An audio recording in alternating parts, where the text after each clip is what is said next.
This meeting is being live streamed. Got it. Okay, you consent to being live streamed. Yes, got it.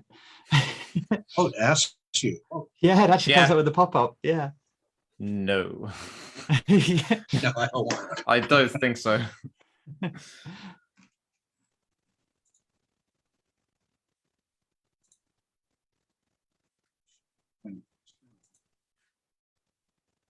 There we are. So this seems to be live on your personal Facebook rather than the. Yes. Okay, cool. So that's intended. Okay, I can copy the link actually. Yes. Copy streaming link. And you guys are going to have to pronounce. Synesthesia. It's Yeah, your that's album. always You a put it- contentious one. that's always one that's thrown people off through the years. Yeah, well, there was a Genesis tribute band years ago in Southern California, and the Supernatural Anesthesia, and I was like, can you just make a little easier name? And they changed it to Cinema. Fair enough. A little easier, but Yeah. it's clever, to use that name, but not that many people are gonna. But anyways, I got this CD here about less than a week ago. Been listening to it on my CD player here at home, and then also in the car. And I like you guys that are modern prog. You're not trying to sound like someone from the past. Mm-hmm. Seems to be. Oh, internet's gone a bit frozen. Is oh Yeah, we. I think we're a bit frozen. Every once in a while they have the connection, especially if I'm doing something with overseas, but no, like I was saying, modern, very. It's kind of jumping in and out at the moment. Oh. I think we may have we may have lost. Got a bit of we've lost. We've lost. Yeah. Oh no, we've lost the host. Are we live? We're still live on. I We're don't know live if on we- the Facebook, but Are we still live? without Ron. It says we're still live. Are we live without the host? Is that even possible? It looks like it. It's gone Oh. rogue. This interview's gone rogue. Yeah, that's it. Everyone. We've now hit. We've transcended interview territory. We're now interviewing ourselves. Oh no. I don't know how I've never interviewed someone before. Well, Robin, how are you doing? You can interview me. I'm all right. Yeah. I'm all right. It's my birthday. It's a pretty good day today. Yeah. No, Feeling a little bit old now, but happy birthday, Robin. It's it's hard to believe that it's been a whole year. yeah, since the last birthday. Yeah, it's funny how that happened, isn't it? It is incredible how that happens. A whole journey around the sun. No, it's been I'm sure everyone's interested in my new hi-hat stand that I got today. Tell us about your hi-hat stand that you It's a Thomas Speed Cobra, and it tilts like it's a hi-hat stand that can tilt, which is that's quite a rarity. that's That's why I got it. fancy. Yeah, Crikey. Crikey. He's back. Oh, are we back? I'm back. I'm back. There we go. Hey, nice. We didn't boot you out, I promise. No, that's the first time that's ever happened. That was interesting. I was expecting the stream to go down because, you being the host, of course. Right, But yeah, it seemed to carry on, which was very surprising. I think once you're logged in, it does it. As long as the meeting isn't ended for all, it keeps on going. I could, but just again, I'll go back. You guys have very modern and prog. I mean, I like how you start off the CD, the album with an epic. We wanted to, make a statement. Yeah, And that's and we certainly did. what better way, you know. Absolutely. Yeah. And in that that first song, there was parts of it that kind of reminded me of another band, no longer working. It's called Parallel or 90 Degrees.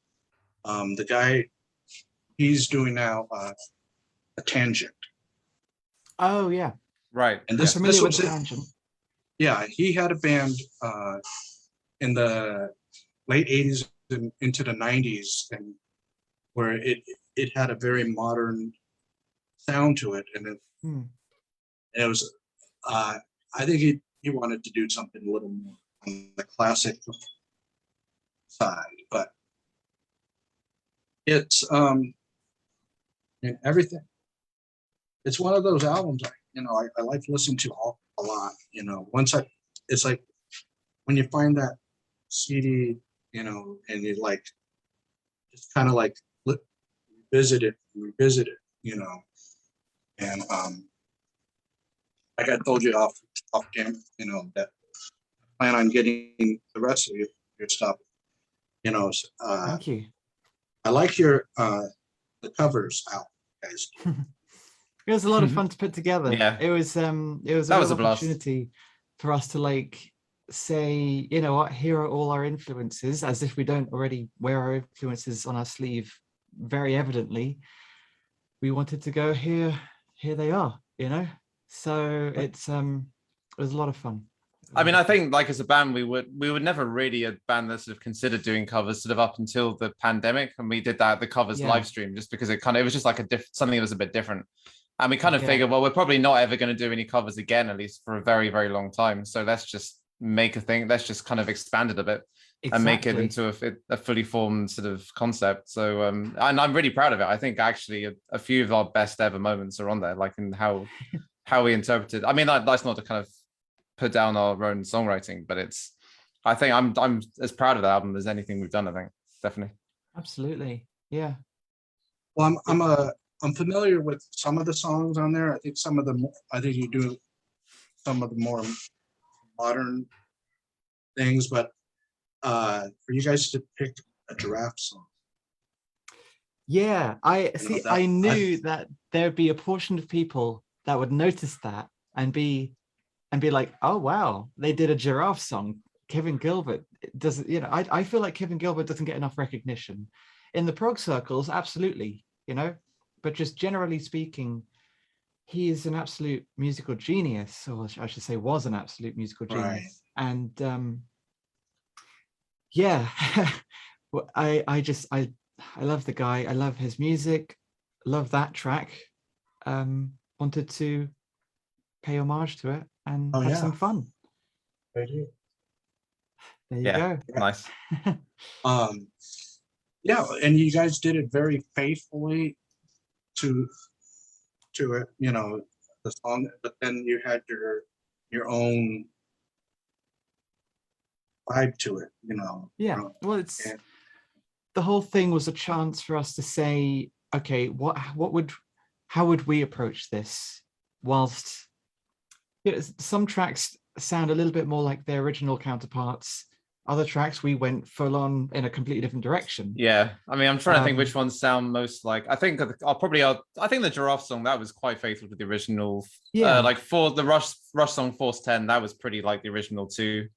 But then like with Closing In, for example, there's nothing like the original. I mean, it was Joey who took that one and completely rearranged it, and I think did an amazing job. And the thing is with the bigger tracks like Where's My Thing by Rush and Behind the Lines, Genesis, those tracks to me sound like they need to sound big, right? They need to sound like they're filling the room. But back then when they came out, they didn't necessarily have the production techniques or the synths to create that massive sound. So I guess we kind of took it upon ourselves to say, okay, how would we approach this with our big wall of sound kind of thing? And it just lended itself to working, you know, especially Behind the Lines just sounds like this big epic, now. Yeah, when you listen to the original, you in your mind you're imagining that it should be like right all outward, Yeah. and you guys did it. Yeah, exactly. Yeah. I think with cover songs, you know you're always going to get someone that's going to say, "Why did you do that?" And for Inevitably. two things, it's like it's like, okay, if you do it note for note, there's one way of doing it, and then rearranging it, like taking it completely apart. Oh, has the internet has it cut off again? It looks like Have we gone to okay, second commercial break. We've reached the next next ad break. well, what are we going to advertise? We haven't got anything new to advertise. Well, today on the show we've got SodaStream.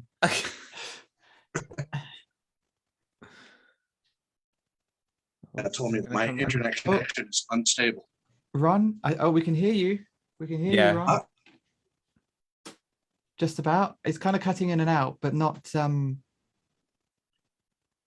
it's disappeared again. Never mind. Oh, okay. Never mind. That's it. Well, yes, SodaStream.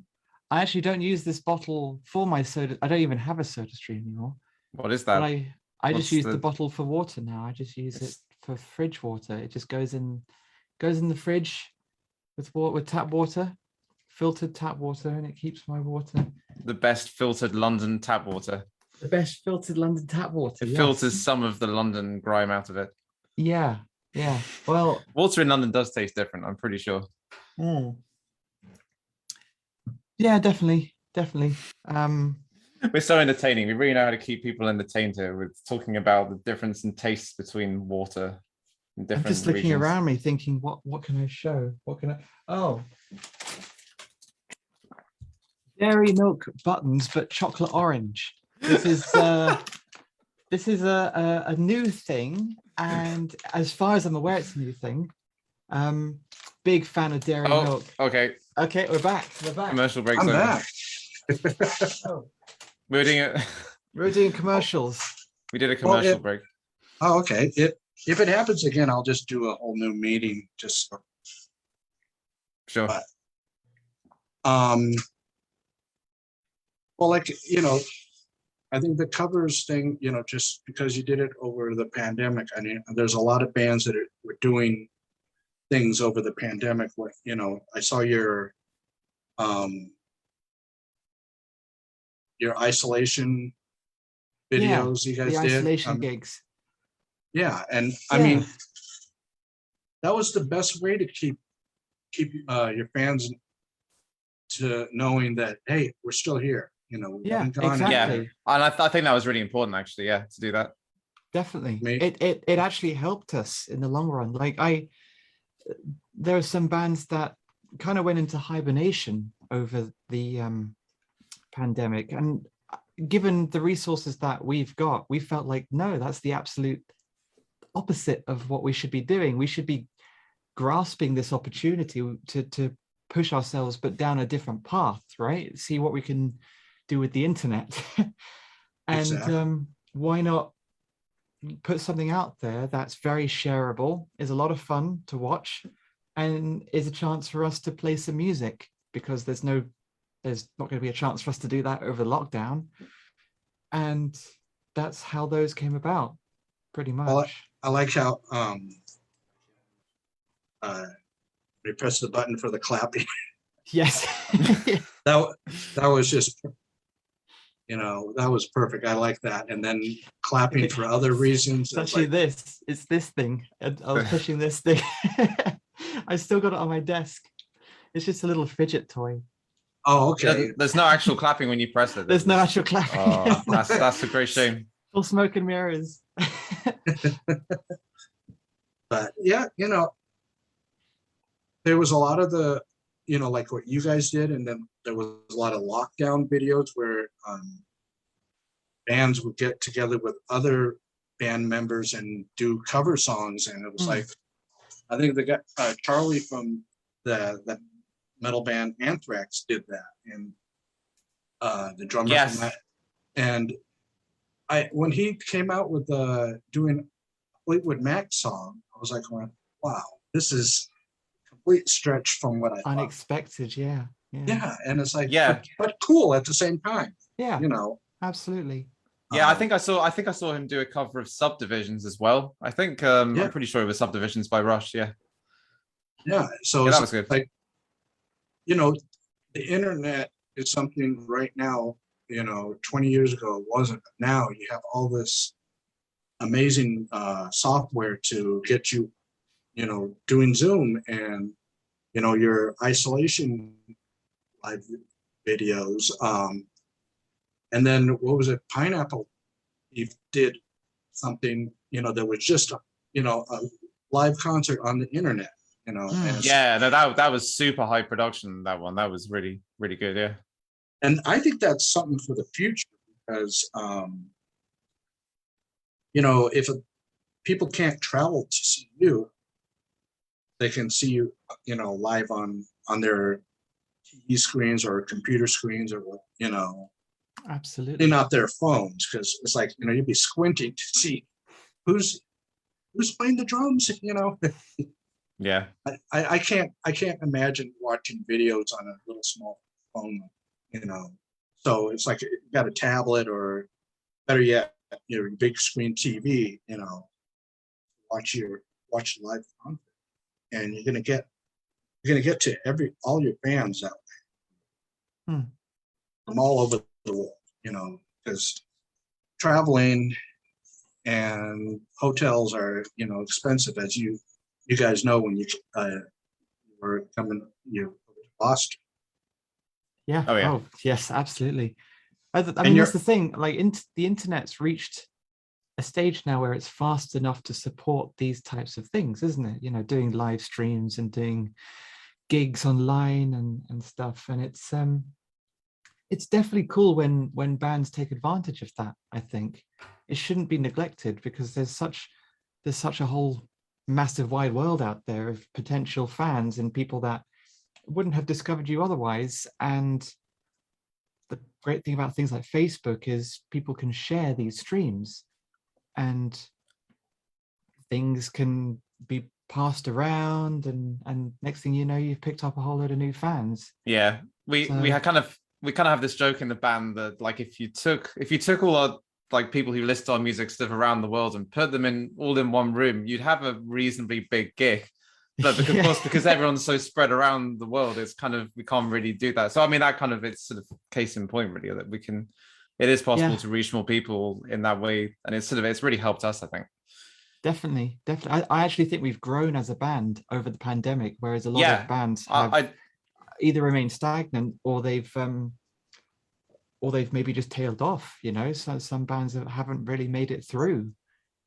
I know a few bands that they basically put everything, on the shelf, and now they're starting to come, take the stuff off the shelf and, let's start working on it, And that's why I think in 2022 we are going to see possibly the most releases of, especially of prog albums, that we've ever seen before. I think so, considering the amount of time that we've had. I think not just prog albums, but like music in general, new music. I think so many people have been working on material over the course of the pandemic. It's been a real chance for people to just bunker down and just get on with some writing. I know I've been doing a lot of writing, and Joey has as well. We've got so much material already for the next album. For the first time, we've actually got a surplus. Right. Yeah, I'm fine with that. Yeah, it's nice. It's nice to have it in that. Yeah, that balance. Yeah. Well, one band that I talked with a while back, they had enough to do 2 albums, and so they decided. I asked him, I said, "Are you going to put them release them at the same time?" He says, "No, we're going to spread them out. One this year and one next year. It's like don't want to clutter. We want to give the listeners a chance to digest music first before, giving them some more, you know, which is I like that idea, you know, because sometimes you got bands that release albums too quickly, and then you got bands that over 5 years, sometimes longer in between albums, and then it's like, you know, people tend to, unless they're really diehard fans, they tend to forget. Yeah, yeah. I mean, I've definitely seen that happen. At times. And I think in this day and age, especially with the shorter attention spans and things like algorithms to you know, bend into, I know a lot of the streaming platforms, especially Spotify, really push you when you've got a steady stream of output going. So I guess, like, I think that's part of the reason why we wanted to have a steady stream of releases. You know, we did our last album, Selects of Dreams, but we followed that up very quickly with our EP, For a Fear. And then not long after that, we then did the Recover album, the covers album. And whilst all of that was happening, you know, we were doing the isolation gigs, you know, in the middle of the Selects of Dreams being released, and I made an album from that too. Yeah, and exactly, yeah. Yeah, so it's, yeah. We had another album called Selects of Streams, which was sort of like a best of those live streams. Of course, yeah, with Selects of Streams. How could I forget? So it's been a steady stream of stuff that we've been trickling out there, because we know that's just how it's got to be done today. You know, got to keep the ball rolling, right, so to speak. Now with it, you know, since you guys are a relatively young band, and I've spoken to other bands, you know, older, like my age and older, what do you, the streaming versus physical / digital media, where would you rather people stream your music, or would you rather them buy? I mean, in an ideal world, do both. Right. Because if you do both, you've given us that the sale of the CD, right? And the money from that sale goes into the band account, and that is an immediate sum of money that goes to support us, whether that be putting that back into the band in terms of getting merch or for future tours or whatever, etc., etc. But by the virtue of streaming, in addition to having bought a CD, every time you stream, you know, a little bit of money goes to us as well. So you're essentially keeping that going. Basically, buy the album, but don't ever listen to the actual physical copy. Yeah. Buy the album, just have it on display, and go and stream our music online. I actually find a lot of people, oddly enough, a lot of people of our generation, I've noticed, tend to do that, but with vinyl. They buy the vinyl, but they never listen to the vinyl. They just buy the vinyl to have it as a showpiece, as a physical thing, to, you know, so they can read through the book. It's funny, isn't it? They can look at the gatefold. They can admire this really nice big thing, but then they'll never actually listen to the vinyl. They'll just stream it on Spotify or Apple Music or things like that. And to be honest, some people complain about that, but I actually think, no, by doing that, you've given the band money, but then you're continuing to give them more money. Right. Why would anyone complain about that? Well, what I do, honestly, I don't really use Spotify. I have, you know, Amazon Music, and then of course YouTube. And if someone tells me about a band, how I found out about you guys is I saw the name, so I went straight to YouTube to listen to it and to see if what was told, you know, said about you guys matches up to what I hear, and it did. And so I used that as a way of a selling tool for you guys. You know, it's like, okay, yeah. I heard it on there. I really never liked owning anything digital. I've always been the physical media type of person. I completely understand that. Yeah. You know, because it's like, you know, God forbid, all the music's on your computer or your device, and it goes on you know, Android and Apple devices, they backed up to a cloud. But let's say you forgot to do that, or you don't have it not automatic, and your thing dies, and all that music that you bought goes with it, and it's Yeah. like Yeah. at least when I get a CD, I upload it to my computer, and then in my car I put it in on one of these, Mm. and I listen to it that way. But it's like I still have the thing in case those two items are corrupt.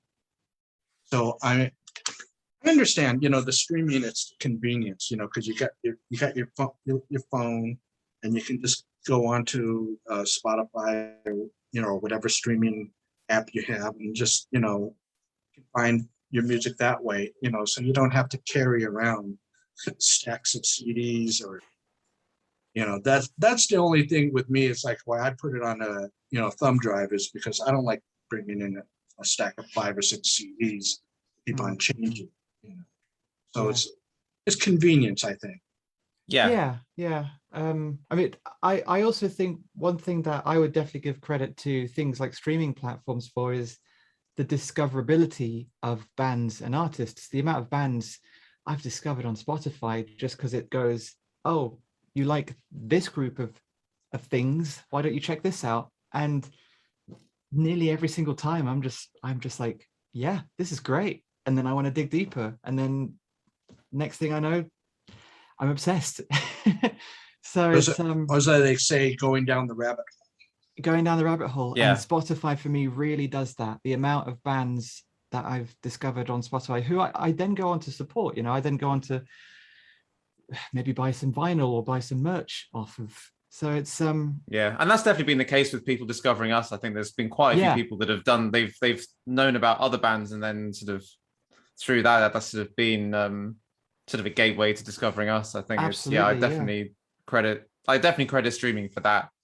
I mean, I'm not the biggest streamer in the world. I do it, but I tend to use Apple Music because you can sort of combine it with your iTunes library, and I kind of like that. I like feel like I've still got some ownership over the music in a way, and at least when you can put it in like a library, you've got that. So like even with streaming, I don't like to listen to something and then not have it kind of logged, if that makes sense. I don't know. Right. That's just kind of, so there's still like an element of ownership, I think, the way I tend to do it, but it's a personal thing, really. I mean, my ownership is my last FM stats. There you go. That's my ownership. Yeah. Well, that's fine. Well, I have a friend of mine that uses Apple, and he has, I forget what the program is, that he uploads all of his music into it. And so it's streaming, but it's streaming only his stuff, Oh yeah, that's just the way Apple Music works, isn't it? Yeah, like with iTunes, I guess. Is that yeah, something like that. Yeah, that's basically how I do it. And I mean, you guys today really, we have it made with the way we can get to music a lot easier than absolutely 20, 30 years ago.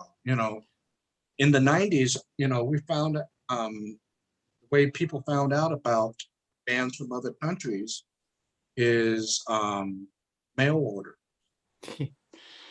Or we're very much spoiled today. And I think sometimes people can take it for granted, like how easy things really are today in terms of discovering music. And I feel like I did for a while, and it's kind of, I think it's worth kind of just like appreciating that, kind of appreciating the convenience and not trying not to, because I think sometimes when you take something like that for granted, you sort of stop sort of engaging with it as much, I think, which I was like that for a while with streaming. I found because there was so much choice and it was so convenient, I almost kind of couldn't be bothered. I don't know. I mean, I do for a while I didn't listen to music as much, but I'm sort of over that, and I think I've figured it out a bit better, especially with Apple Music for me. I'm not endorsed by Apple Music in any way. There can definitely be a sense of like being overwhelmed by choice, because and I find that I find that with streaming. Everything, Yeah. The idea of being able to say, okay, the furthest reaches of this obscure Japanese artist on the other side of the world, and I can just go into Spotify and find it. And it's like, there it Exactly. is. And just like, that's where my mind's been recently. I've been listening to a lot of Japanese city pop. it's, Right. it's been a time. Well, you know, it's funny. It's like going back to when we were talking off camera, IQ. Back 1993 when I first saw them in Los Angeles, and then the following year I didn't even know about. You know, if it was we had the internet back then, I would have known.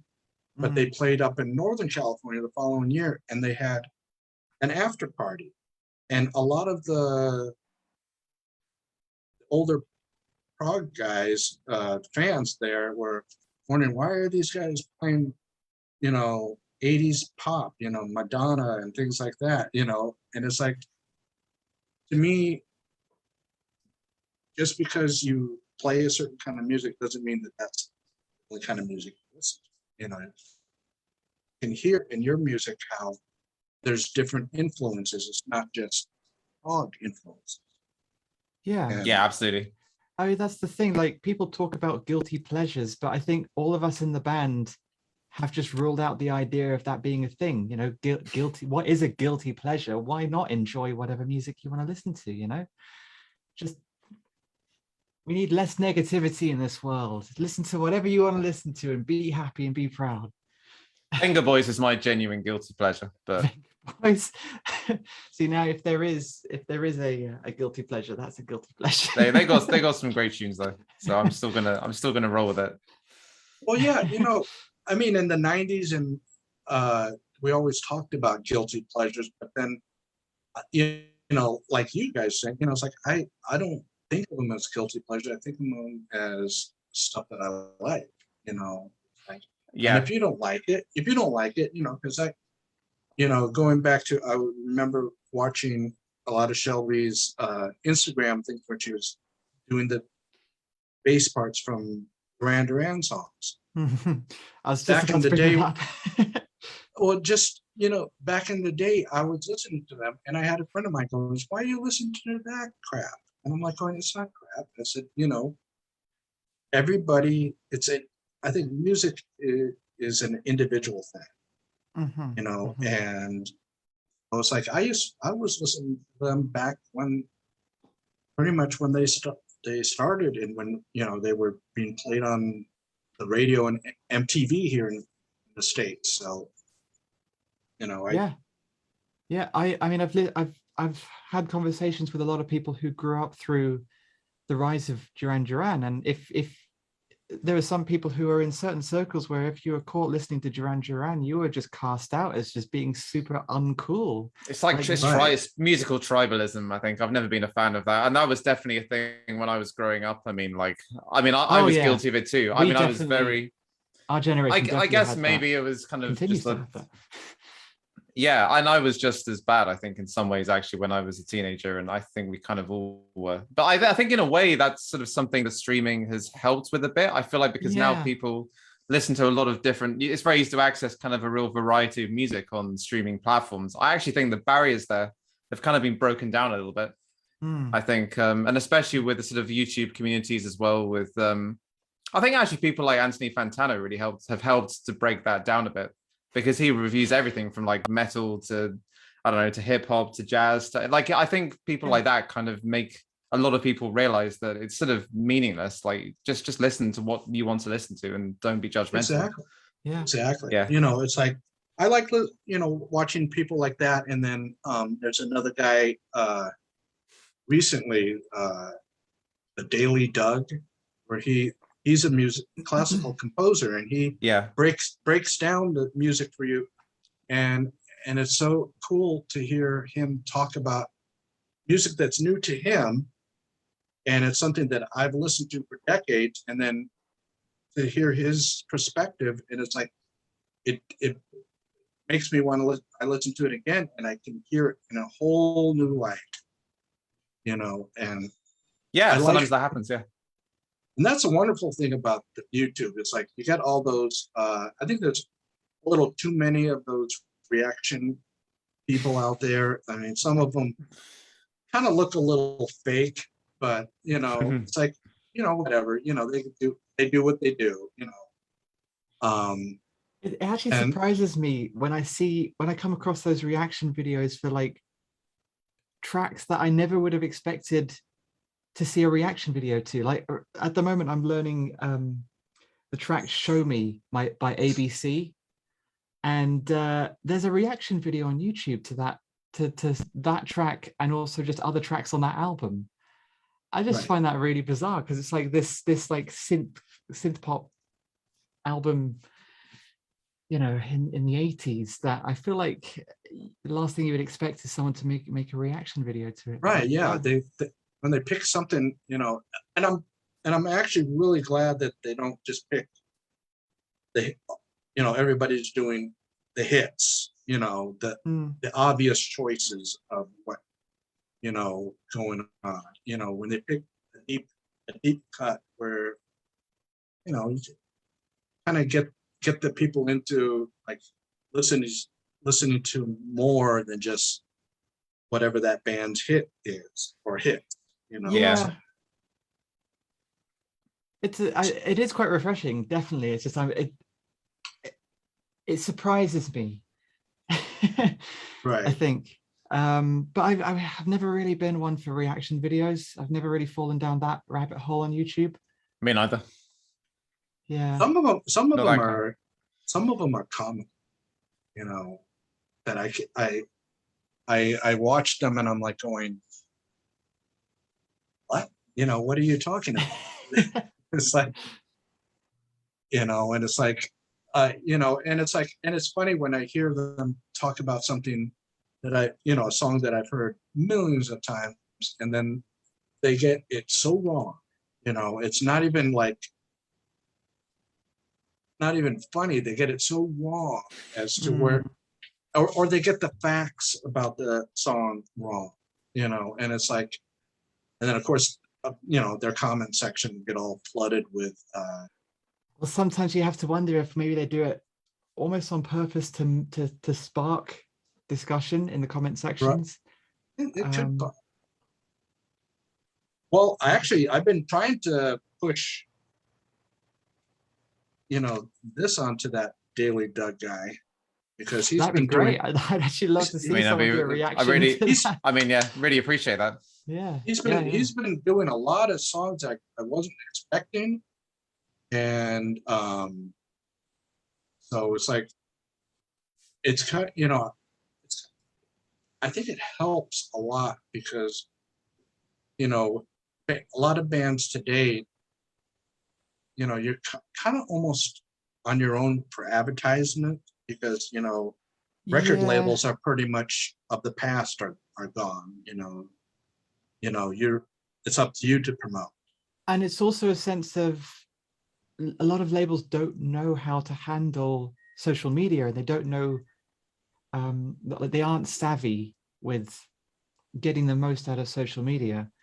And I actually think our label's been quite good. White Star have been quite good with that because they do, you know, they're very active with using the tools that are out there, like Spotify. Actually, they do regular Spotify playlists consisting of their roster, bands on their roster, including us, and it's just it's refreshing to see that. But that's the thing, we do try and take advantage of social media as much as we can. Hence the isolation gigs, of course, looping Oh it back yeah, to that. So yeah. those were fun, you know, with your the sound effects you guys put on, you know. I mean, you got to have some fun with it, you know, because that was a and still kind of a rough time going on in the world. Well, And that's the thing. Like, I feel spirits were low across the board, and at the time for us in the UK, that was the height of our lockdown. That was the height of looking out the window and seeing deserted streets. And I mean, I live in central London, so seeing deserted streets here is really bizarre. So it definitely created this overwhelming sense of dread, I think, amongst the population of like, God, how long is this going to go for? What are we going to do? You know, how long is it going to be until we can get back out there to see bands play live?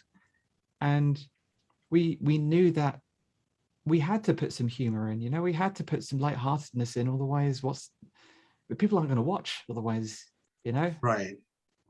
Oh Yeah, yeah. I mean, some of our music's a little bit dark, so I think like certainly for the first live stream, That as well. we were kind of careful with our song choices to keep it fairly upbeat. So that's why the first live stream kind of has some of the more upbeat choices. Mhm. But yeah, yeah. Oh yeah. There was quite a few songs that I've listened to in the past that, you want to post because you like it and you want to post it onto Facebook, but then you gotta go, wait a second, that might be a little too dark. But right yeah. I now, mean, just at that time, at the very start, I kind of we were a little bit careful. Yeah, I Yeah, think It we was a had bit. to It was be. yeah. Yeah, but at the end of the day, we did so many of those live streams that we pretty much performed our entire discography up until Yeah, that there's not many point. songs So we didn't. I think there's not many songs we didn't play in those it's streams. probably less We than, pretty much we exhausted almost all of it. yeah. I think that you can count on one hand maybe the amount of songs Yeah. that we didn't do. Well, I'm still quite sad that we didn't do Indigo Was Her, but hey, Maybe one day we might play that one. that's We'll that see. one day. what was I noticed that there's some things that are opening up my country and in your country. Have you guys been able to get into the same studio together? For us, as far as it's concerned, all the lockdowns have been lifted. We're actually pretty much back to it. Gigging is back on. Studio sessions are back on. I did a studio session the other day with shout out to Grace Hayhurst, and of course Robin was drumming in that session as well.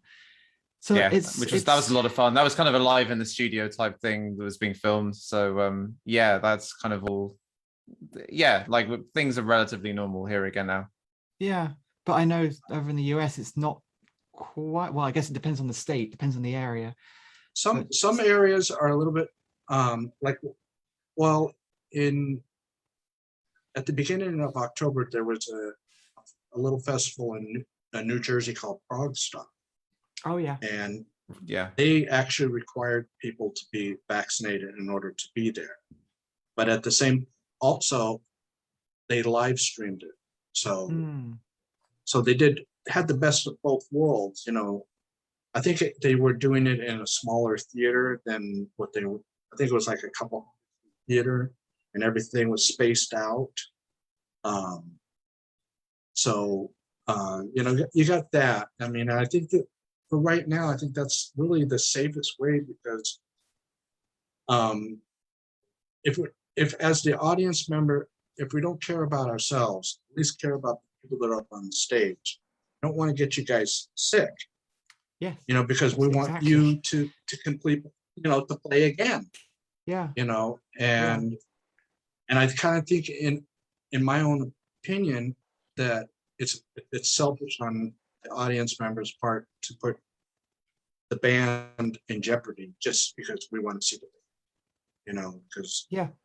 Yep. And one thing I'll say is actually the reason why we've reached a point where things seem to be going relatively okay in terms of returning back to a sense of normality in the UK is that our vaccine take-up has actually been really good.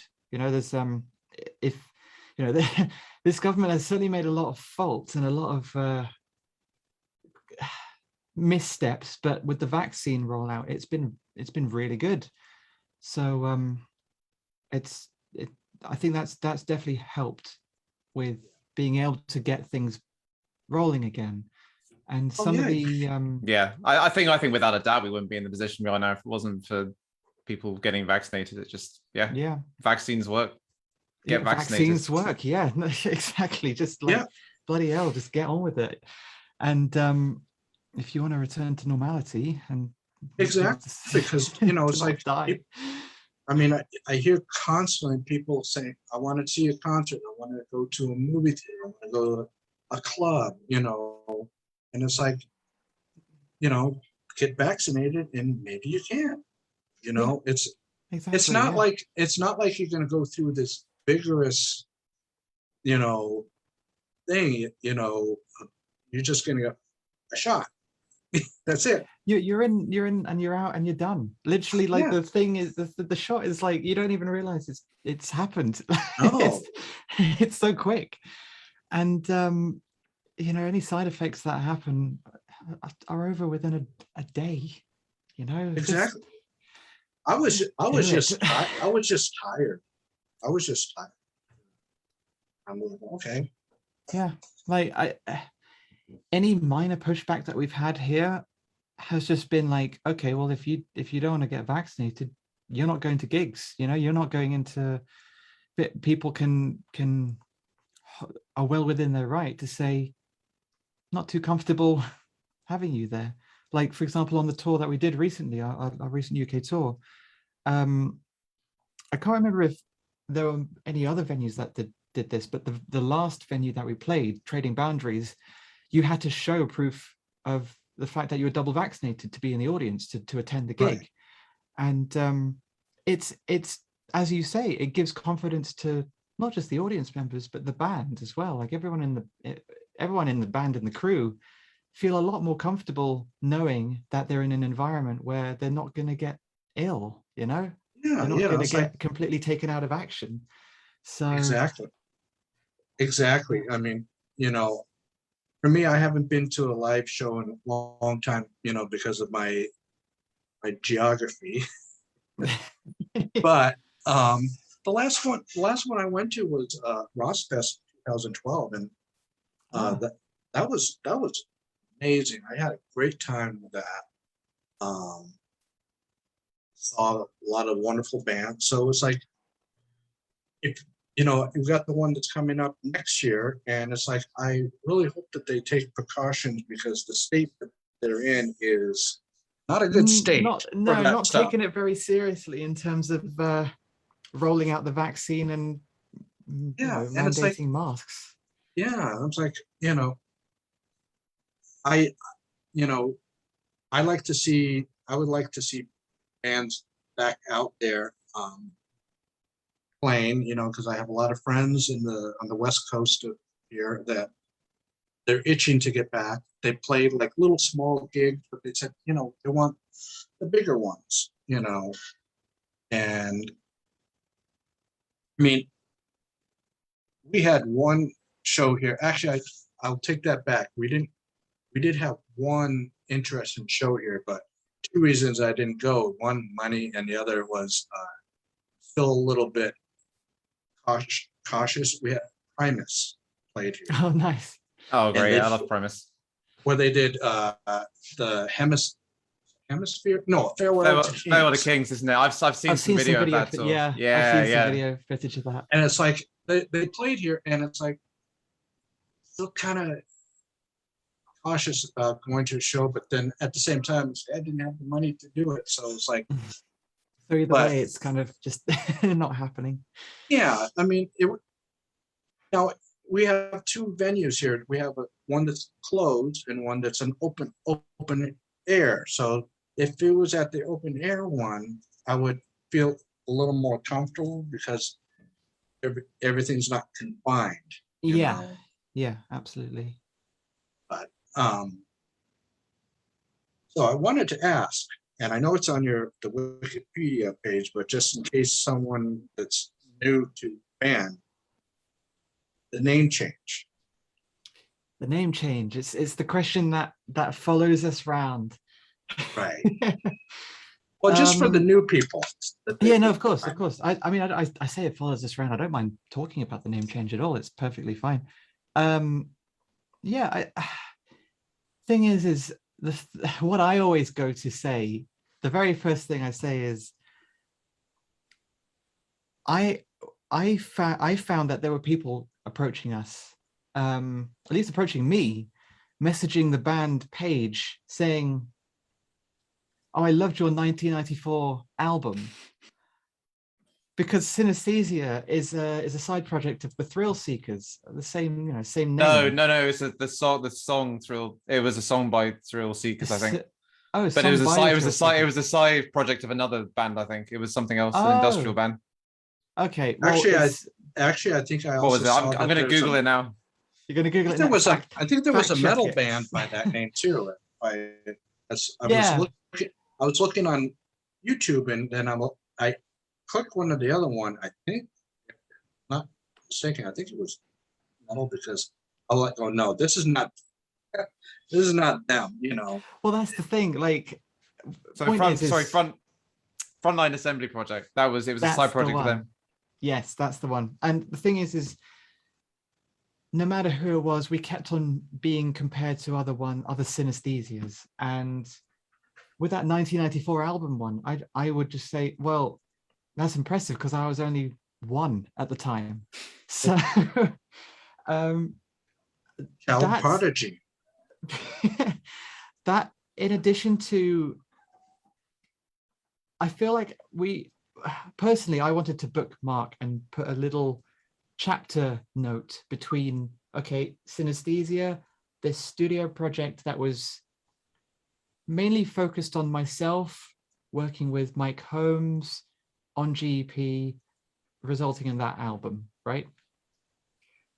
When the rest of the band came on board, as we know, with the lineup that we know today, and Sam at the time, that felt like an opportunity, you know. It felt like a moment to say, this is it, this is the band now, this is the lineup, this is how we write as a band, this is how we function as a band now.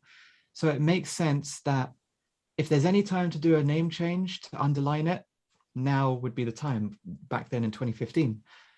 So we actually announced it partway through the Spock's Beard tour. We were touring with Spock's Beard at the time, on the European tour for the Oblivion Particle. And I remember we put out a little video on our YouTube channel. We filmed at the back of their tour bus, just kind of detailing the whole thing, why we did it, you know. And we basically said, from the moment this tour finishes, synesthesia is no longer us. We are not synesthesia anymore, we are Kyros. And that's basically how it went. So from that moment, from the end of that tour, synesthesia ceased to be and Kyros was born. So there you go. You know, now what's the origin? Well, I think it was Sam. So the name, I believe it was Sam's idea. So Sam was our, yeah. He was in the band until 3 years ago. So he, I believe it was his idea, and it originates from like a Greek word, which is, it's spelled differently to how we do it, but like the original word is like Greek for the opportune moment, I believe is what it means. So I mean, we went through a ton of ideas. We spent like a good sort of 3 or 4 or 5 days just endlessly going through, and we come up with something we like and then look it up and discover there's already like 4 bands with that name. Right. Yeah. So it took us like quite a long time to sort of settle on something that we felt worked. And we wanted it to be kind of catchy and quite easy to remember, because I think that's sort of what we all felt the name synesthesia lacked a little bit as well, was just kind of like, obviously kind of, it's a little tricky to pronounce and remember, Right. maybe. So we wanted to kind of have something that's a little more sort of to the point. Yeah. And easy to pronounce and spell, and Right. you see it and it's just a little bit more recognizable. But yeah, it was I believe it was Sam's idea, and I think we're all still very happy with it, right? Yeah. This has been us for the last. Well, it kind of rolls off your tongue easier. Yeah. Like you said. And I really think if there isn't one out there, there should be a database where you have all the different band names. So it's like, if you want to name your band, you go over to the database to make sure, you know, there's not another one by that same name. Well, actually, it's interesting that you mentioned that, because I think at the time what we were using as a form of a database was either Facebook or Wikipedia. You know, if we typed in a word that we wanted to pitch as a band name, if it came up on Facebook as that name with band underneath, we would immediately go, okay, that one's ruled out. Exactly. So yeah. Yeah, I've known a few bands that there's one in Canada, and he's more of an alternative rock with prog leanings, and then the same name band in I think in Europe somewhere is a full-on death metal thing, and it's like he's like going, well, you know, he has a side project now, and he says, I think I'm going to keep this as the main name because there's no others with that name, you know. Good idea, because you want to have some, you know, like basically saying this is us, you know, we're not sharing it with anybody else, this is us. Yeah, I think since we actually adopted the name, I think there have actually been other Kyroses pop up. There's a guy who calls himself DJ Kyros now, who I'm pretty certain did come after we changed. Absolutely did. Kyros. It's very annoying because on Spotify now and then his stuff, which sounds like very EDM kind of, you know, electronic, pops up on our he's on the Amazon Music too. I was exactly, looking up, and it just like clutters up our page. It's like, okay, what do we do about this? So I have to contact Spotify, and yeah, it is a problem on Apple Music especially as well. But I've had people also have issues, not so much with band names, but with song names and stuff like that, and they contact Spotify. And one of my friends just gave up on it. He says, you know, newer fans, it's difficult, but he says the ones that know that his song titles and stuff like that they're fine. You know, it's like, I think that's the only thing nowadays is, you know, you don't see too many of the bands being either copyrighted or if they are, they're not, you know, they don't have the little C at the bottom or registered, you know.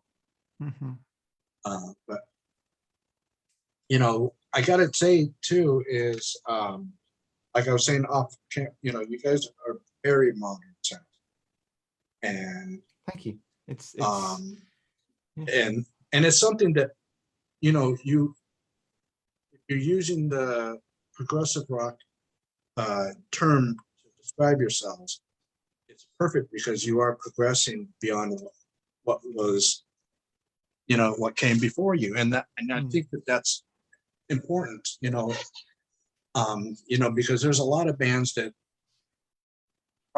like to stay in 1970 something, you know, they may not have been around then, but you know, we're not going to change it. We're just going to basically copy the same, you know, sounds that came out. And I do have some feelings about those types of bands. Very pastiche in terms of how they, as you say, they sound very 70s, but you know, they're not necessarily progressive. They're prog. Yeah, as in they take the stylistic features of the 70s progressive sound, but then they root it very firmly there. Right. I mean, I suppose pastiches do kind of occur with any genre, really. But I guess there is a particular irony about that being sort of the case for progressive rock, which was, I suppose the idea of that at the time was, well, I mean, I think you've got to remember as well, like back when those classic albums were made, like the early 70s, like the term progressive rock wasn't even a thing then. There were just a bunch of bands sort of coming out around that time who just were writing pretty experimental stuff, like combining jazz, classical, rock, pop, just whatever. They just kind of, it was a real melting pot. And I think I think people maybe do understand that, but I think there are some people that kind of took that sound and sort of wants to reproduce it, which sort of, I guess it sort of goes against, to me, it kind of goes against the spirit of that sort of how that music sort of originally. So like, I mean, we're certainly influenced by that stuff, like absolutely.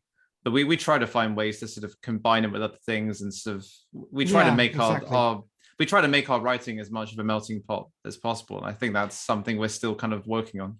And I think we should say, for the record, we're not going to put down anyone who listens to. Right. Well, that's the thing. I don't you know. I don't think pastiche is necessarily bad music in itself. It's not. It's not a bad thing. It's more just it's not my cup of tea in terms of at least where how I listen to music today, and how we regurgitate our influences. It feels like it's just a lot more exciting to take things and try and make something new rather than come up with something that feels a little bit derivative, if that makes sense. I feel like I'm being very negative because derivative is a very negative word. Well, but- I had a friend of mine that he had a word for those kind of bands. He called them regressive. Regressive, yes. And it's like, but like you were saying, it's like, not to use a Yes album thing, but there's a time and a place for everything. If I want to listen to Genesis, I'll listen to them, a certain way, But as for newer bands, I don't want a new band to sound like Genesis. I want them to sound like themselves. Exactly. And in the 90s was probably the biggest time when bands were either trying to sound like Genesis, Yes, the vocalist was trying to sound like Peter Gabriel or John Anderson, and it's like they had no personality whatsoever of themselves. It just and it's like, I mean, they were great musicians, but all they were doing was kind of like, well, what if we sounded like them? It's like, no, more of what if you sounded like yourselves, Yeah. And that's the Yeah. wonderful thing about prog now in the 2000s is that people are at the beginning, they still kind of were trying to sound like the others, but there's less and less of those bands that are trying to sound like something else that came before them. And now they're trying to combine, with the, you were mentioning earlier, the newer technologies in recording and instruments, keyboards and guitars. I mean, I spoke with someone last week that he did an entire solo album with a war guitar, and people were asking him, how'd you do that keyboard sound? He says, I did it on a war guitar. So it's like all these amazing instruments nowadays that you can create things, that decades ago only wished that they could have created. And so Exactly. you have the Yeah. opportunity. I mean, you guys have the you opportunity. can do anything now. Yeah. Yeah. That's the thing. Like, especially with us, we feel like we're in a unique position in that there's there's two members of the band, half the band essentially, that knows how to engineer and mix, right? And then we've got our manager Dean, who also I'm knows how to learning. engineer and mix. And Robin's learning. You can record yourself. You can record a whole drum kit now, which is very useful. So I think we're a band of engineers, right? We're a band of people who know how to use studio software. And that puts us in a very unique position because it means that we essentially treat the studio as even more of an extension of our songwriting. It becomes an instrument in of itself, right? And that approach, that's always kind of fascinated me, the idea of actually using like Logic or Pro Tools, whatever, as sort of an instrument in itself. And that like really from Vox Humana onwards, that's something we've really been trying to do, I would say. Because it really interests me how you can get creative with the studio and how you can use certain plugins, certain tools, certain bits of hardware to create entirely new approaches and sounds. Well, you were saying about learning new things. One guy during the lockdown, he was just used to just playing different instruments. It's multi-instrumental plus vocals. Well, he learned how to do the engineering, the mastering, and all the other stuff and it says, I got the time. Why not? This is something you always wanted to do. Now I have the time. Exactly. It's a perfect opportunity to pick up a new skill. I mean, the pandemic was a great time for stuff like, I definitely, during the pandemic, I sort of learned a lot more about recording and how that all works. And yeah, Mhm. I had a lot of time then to kind of hone certain skills, like in my like recording, and also like for me personally, my own playing as well. I feel like really came on a lot. I like in that time, and I think it was. I mean, obviously, it was a very difficult time for everyone, but at least there were some silver linings, and that I think that was one of them. Yeah, you know, you guys as a band learning new tricks of the trade, so to speak, Yeah, and then audience uh, with help from like Spotify or Amazon or Yahoo or YouTube, excuse me, finding new bands to listen to and music that they probably normally wouldn't have listened to before. So, I mean, that's probably the only silver lining for the pandemic was that, more opportunities, to learn for you. yeah, Yeah, it's been a very interesting time, you know. So it Oh, yes. affected everyone in very personal and different ways. And yeah, I mean, it's yeah. So what's the future? Well, the future, as I mentioned earlier, we do have a lot of material that is in our little folder, sitting in our little folder. For the first time, I think ever, uh, we actually have a surplus. And the thing is in the past, a lot of the material that we wrote for Selecta Dreams and even for Vox Humana came about from multiple years of just like overlapping from the previous album, material that was either left over or ideas that were left over that weren't used. For example, a lot of the stuff on Selecta Dreams was derived from ideas that didn't make it to Vox Humana, or they were sparked from ideas that didn't make it from onto Vox Humana and just became a whole new thing. Like Two Frames of Panic was one of the first tracks, if not the first track, that was written for the Selecta Dreams pool of tracks. And I would argue is potentially the most Vox Humana sounding track of the Selecta Dreams bunch because of that, you know. And whereas this time, it's almost like we're starting mostly fresh. There are a couple of tracks that are that do overlap with a lot of the stuff that we've been doing over the last year, and maybe a couple of ideas here and there that didn't make it onto Selecta Dreams that are being reworked or have sparked new tracks. But for the most part, I would say 90%, 95% of material is completely fresh and new and has come out of just purely being in lockdown, you know, Jerry and I just getting on with writing. And it's been fun. Personally, it's been fun in terms of just being able to write. I love writing. And recently for me, especially getting this keyboard here, the Hydrasynth, has opened up the floodgates to even more inspiration. And I just in the last month, I've had like 2 or 3 tracks just appear out of my brain. So, you know, it's been great. I wouldn't be able to give you a timeline, but yeah. It's a little too early to say. Kind it's of. definitely too early to say. But I would say I mean, our pre-production process, kind of running up to an album, can take a bit of time. So that's it's. the thing. Yeah, yeah. But Because yeah, although the writing's going well, who knows how long we're gonna take with fine tuning yeah, and stuff. So Well, yeah, I got to say, with everything, all the music that I listen to, guys, is that it's very professional sounding compared to some other bands that sound like they just doing out of the garage, and it's like, and it's, but nowadays, I mean, all those just plugins that you can use that make it sound, like a basically yeah. studio in a box, Well, and that's it's like, that's the thing. mm, As I mentioned earlier, we're essentially a band of engineers, so we definitely have a leg up in that regard.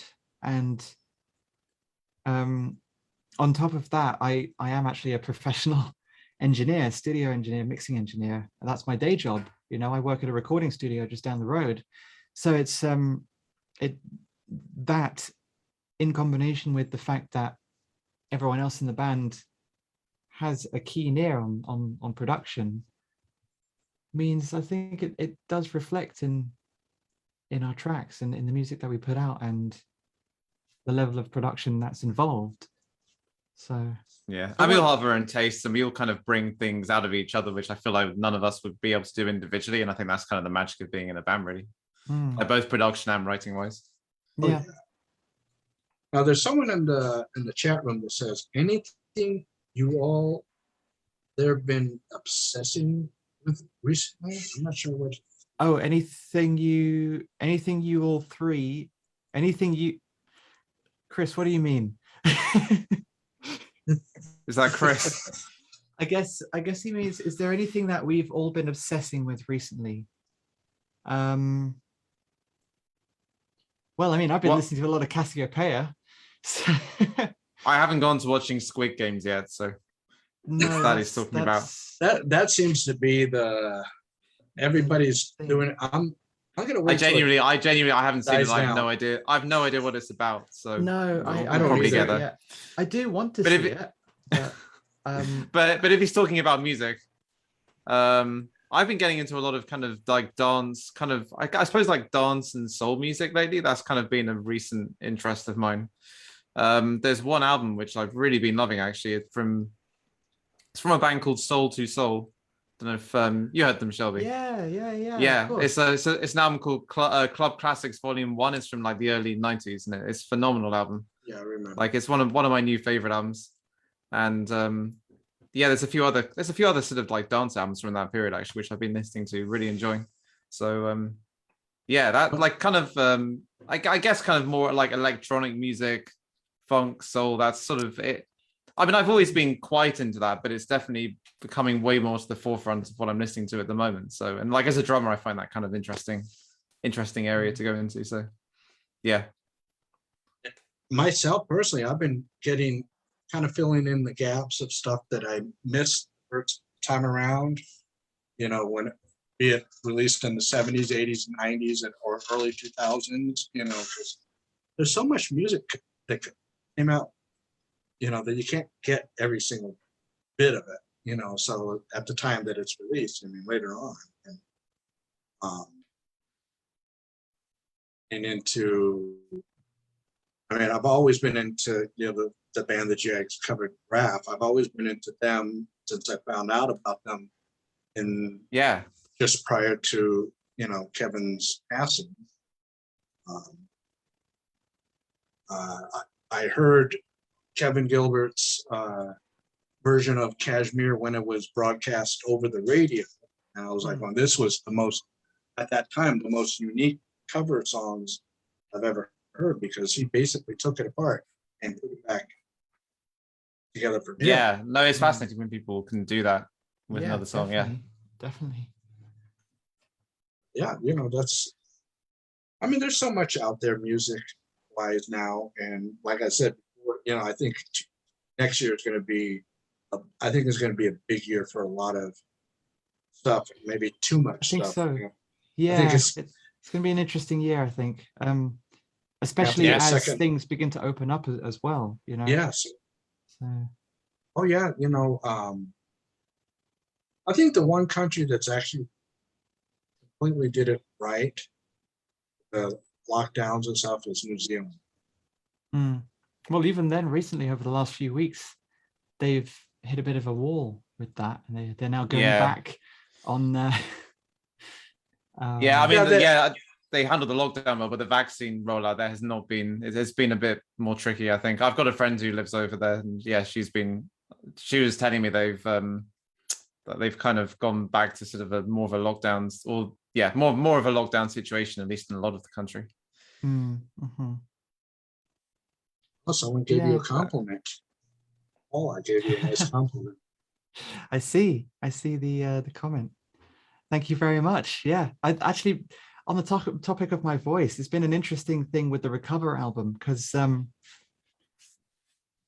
for me, that album, because of just how much of a time span it took to put together, really highlights for me how much my voice has changed, even just in the last year. But the thing is I know I'm the only one that's noticing the subtle differences because I'm very tuned into how my voice sounds. But the thing is, some of those tracks are from the isolation gigs with the covers show that we did. And then some of those tracks are from right at the very end of the year. And then some of those tracks a little bit more recent, like Because of You, the giraffe cover. So it's been interesting for me to see how my voice has evolved over the last year. And it definitely is going to evolve a lot more over the coming years, that's for sure. So yeah, it's going to be an interesting time for sure. You got, I mean, I think you guys are one of the newer bands, one of the better ones out there. Personally, Oh, thank you. I try to listen to as much That as I means a can. lot. I try to listen to as much as I can. There's a lot of stuff out there, and I think what the wonderful thing is that with Facebook, you have so many people recommending things, and then to discover all this new music, people like I've noticed in my age group, we've got two sets. We got people that are too set in what they listen to. They don't want to listen to anything else. And then there's people like myself where I want to listen to something different. I want to listen to something new. Whether I like it or not, that's a different issue. But it's like, Yeah, you just want to kind of explore. It's an exploring kind of process, I think. Yeah. Mm-hmm. And it's like, now you guys you said you've only been to the States once. No, we've been a couple of times. We've actually Twice, done yeah. We've done Rosfest twice actually. We did it. First time was under the Synesthesia name in 2015, and then the second time was 2017 when we toured alongside Edge of Reality. So that was actually our first US tour, 2017. So a few years ago, but we would love to come back. We're always desperate to get back over there because we love, especially with Rosfest, like it's just such an amazing community. So it's always fun to perform it. Rosfest is for me a big deal. Like I love the community a lot. I love the festival. So I feel honored to now be working with Rosfest, and I help out with their social media videos and their announcements, and I edit together those bits for them. And it's just I'm also now part of the crew, so it feels like a real honor to be a part of it. But yeah, we would all of us in the band would love to go back. Yeah, totally. I'd love to go back and play some places in America we haven't played at before, because we've played kind of down the East Coast. I mean, not as far north as you, unfortunately. Right. No. But we went as far as Boston. But yeah, I mean, like I'd love to play some of the East Coast again, but also like some of the West Coast as well, Yeah. or maybe even in the middle somewhere.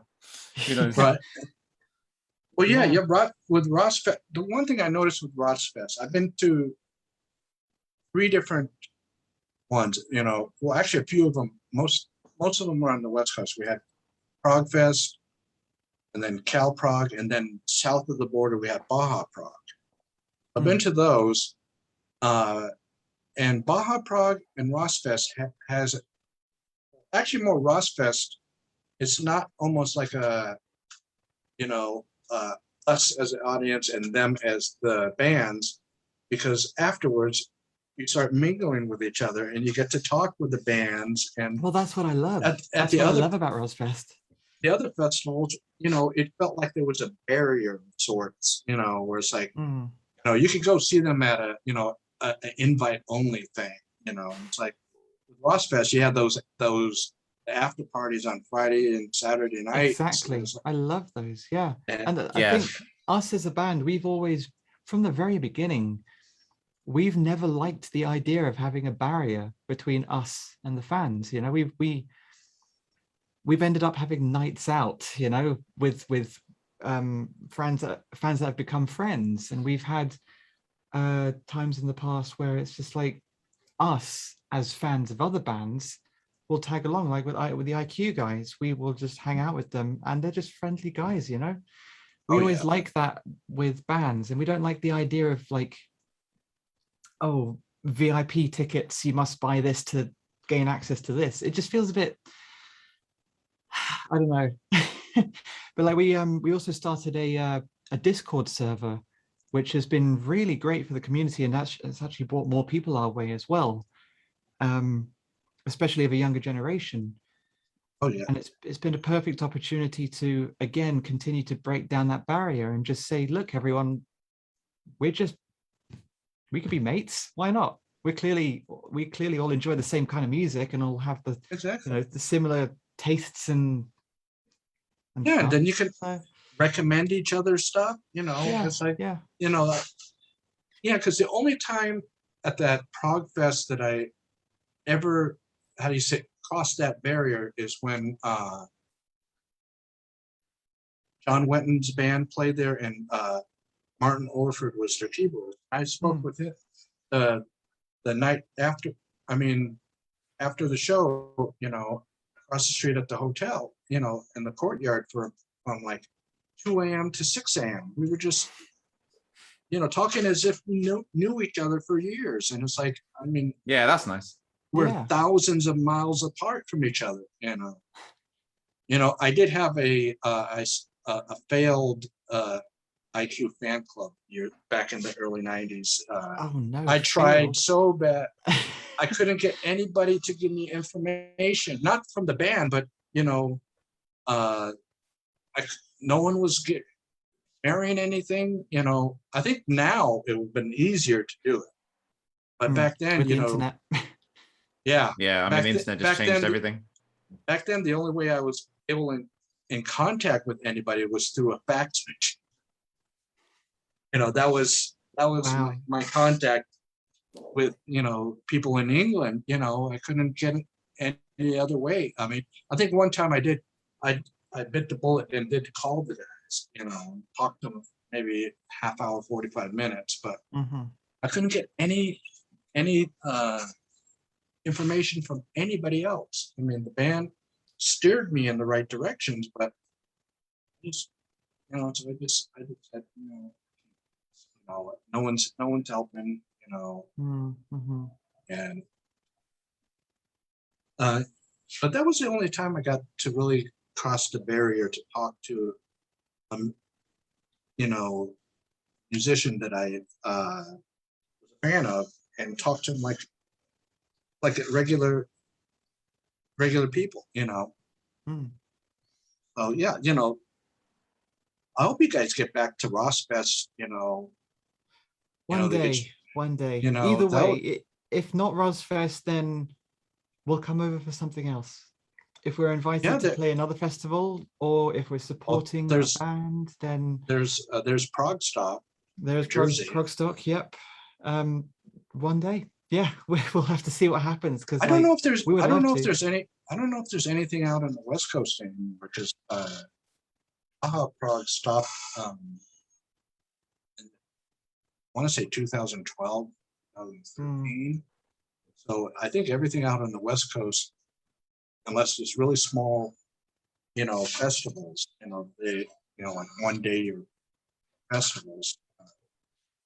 But it seems to be the East Coast, that seems to be, and now that I think Canada is now slowly opening up its borders, that maybe festivals in some of their bigger cities.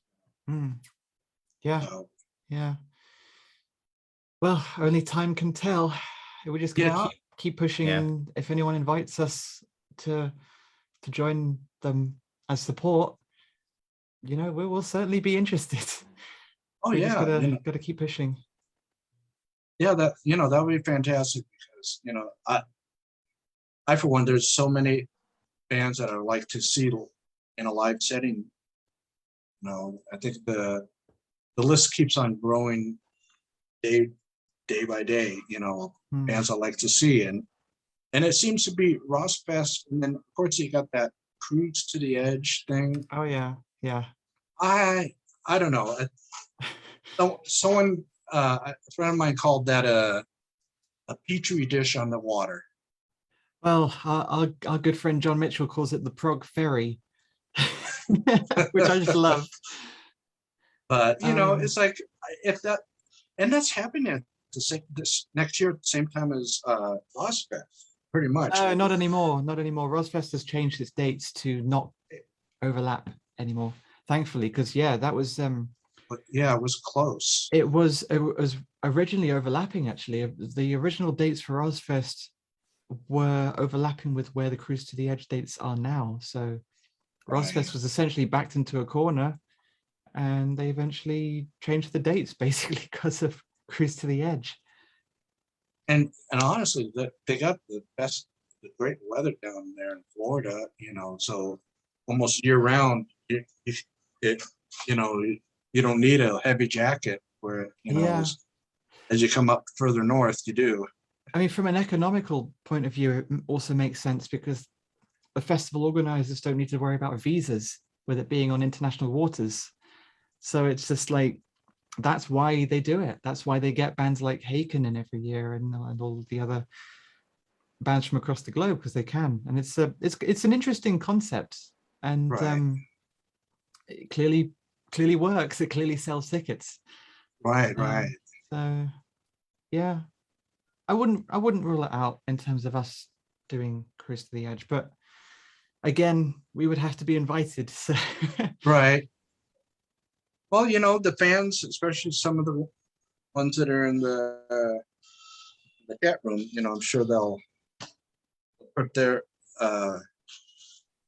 recommendations to all those festivals, whether it be in the United States or in their countries, because I think that's the best way is getting the fans to venues and festivals. Hey, we want this band.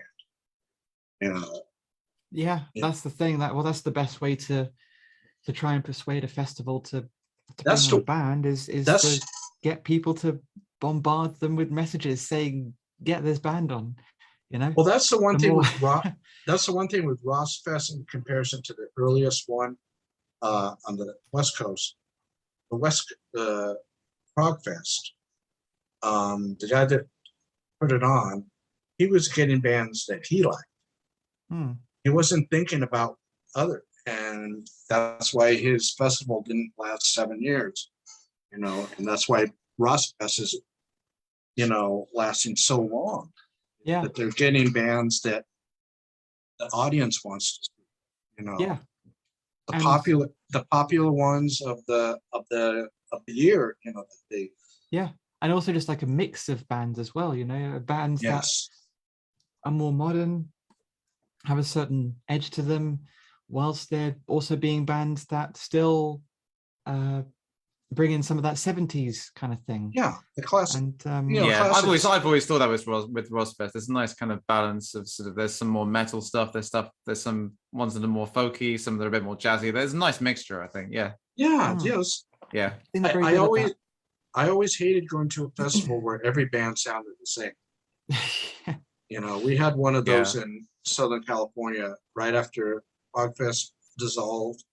We had one, and every year the same group of bands, they change out. It was always the same style, and like there was no variety whatsoever. I like to. Yeah, Let's want to go. Go to a festival and get to see different stuff. Yeah, absolutely. Yeah. Sorry, your internet went weird for a second there, but I think the audio. Yeah, I saw the audio was coming through. But yeah, that's not really what you want at a festival, is it? You want to be able to go to a festival and discover all sorts of stuff, a mixture of sounds and bands that you maybe not necessarily would have gone out of your way to discover in the first place. Exactly. Yeah. The old way of that was the old way of getting into new bands. Going to a festival, you get to see different bands, and Rosfest seems to be the guess it's the, with the exception of that Cruise for the Edge, it seems to be the premier festival in the United States. I don't think there's anything else on their caliber. We got Yeah. Prague Stock, which is on a smaller scale for right now.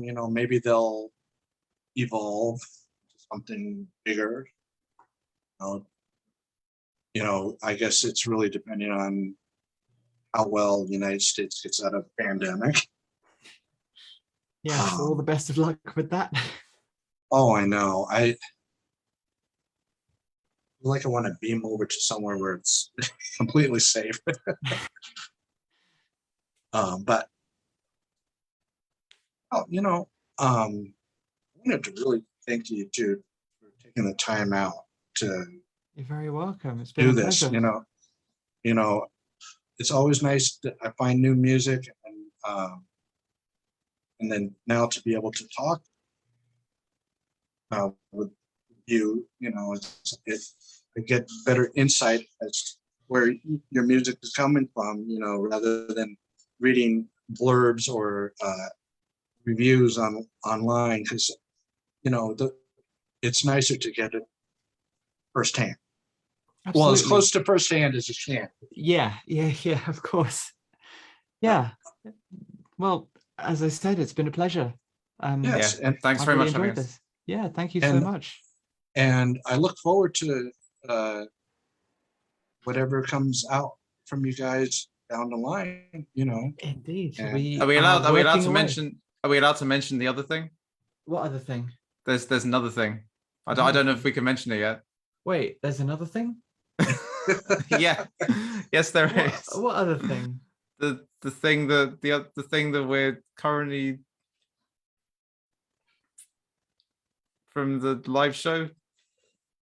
Oh, I didn't even realize that was a thing that we were keeping under wraps. I don't know. Yeah, we can mention that. That's fine. Yeah. Yeah, so we're That's working. We're fine. actually, because we did a mini UK tour about a month and a half ago, and the London show we recorded and filmed. We're currently working on a live like a live concert video for that we're hoping to release in some form, either late this year or early next year. So that's on the way. That is That'll be great for people that weren't able to get there. Yeah, exactly. Yeah. And we've never done that kind of thing before with a whole gig, so we're pretty excited to release that. Yeah, and it was filmed from multiple angles, very many angles, and filmed to a very high professional degree. I think we had help from, again, I gave a shout out to Grace Hayhurst earlier, but she did help out as one of the camera operators. But we also had Andy Robertson, who I will also give a shout out to, from the band ILO, who not only helped film that gig and coordinate the cameras for that gig, but actually helped us out on tour in all for that entire tour, tagged along with us and helped set up, and was an absolute lifesaver for the entire tour. Thank you, Andy. Thank you, Andy. Yeah. And yeah, bottom line is London show is being released. We will be putting that out at some point very soon. And, Oh, good. Yeah. You got a lot of people in the room that are gonna whatever format you put it out on, they'll like that old that meme that says "take my money." Yeah. Yeah. It's well, that's the thing. We're trying to figure out how we should release it, whether or not we do a paid thing or we just throw it on YouTube. But we'll see. We're going to discuss it. To be confirmed. To be confirmed. Yes. Very much to be confirmed. But either way, it's happening and it's being worked on right now, actually. Okay.